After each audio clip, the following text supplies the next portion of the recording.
With the recent takeover of Afghanistan by the Taliban in 2021, we thought it was finally time to refresh our memories as to how this group even came to be. It all started with the Soviet invasion of Afghanistan in 1979 and their aim to turn the country into a socialist state. While they were successful in capturing major cities like Kabul and Kandahar, they struggled to defeat the rural Afghans, who were collectively known as the Mujahideen. As the population was majorly Muslim, the reach of religion brought many volunteers and support from all over the globe to fight against the Soviets and liberate Afghanistan. Countries such as Pakistan, Saudi Arabia, Iran, and even the United States started supplying weapons and supplies to the Mujahideen. However, around 1 million Afghans and 6 million Afghanis were displaced. By 1989, the Soviets had left the country. However, their exit had left a power struggle which resulted in a civil war between the various Mujahideen groups. While some groups dealt with locals in an empathetic manner, others resorted to violence and dictatorship. Afghanistan was in a state of chaos until 1994 when Mullah Muhammad Omar and his supporters slowly drove out violence from Kandahar. Civilians were thankful for peace after years, and the group came to be known as the Taliban, which means the students in Pashtun. The Taliban slowly drove out all rebellious groups from the south and west of Afghanistan. Pakistan went on to support the takeover of Kabul by the Taliban in 1996. When the Taliban took over Kabul, their government was very inexperienced as to how to rule without any practical knowledge on how to govern. They decided to remake the country based on the religious ideology that took shape in their madrasas.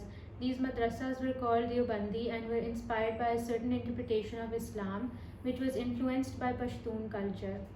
Music, television, and other activities were banned as well.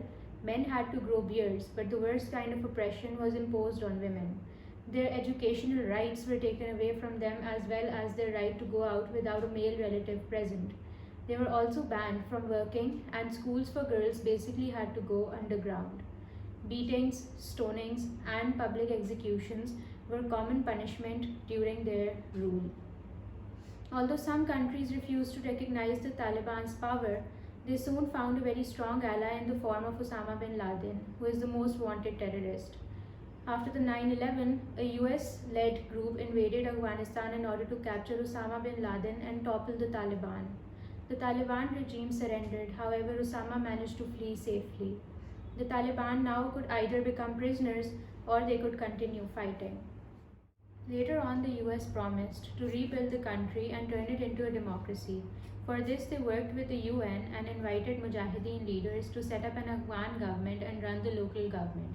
The US gave the Afghan government billions to build roads and other infrastructure, but most of those projects never took shape as the Afghan government was very corrupt and stole millions.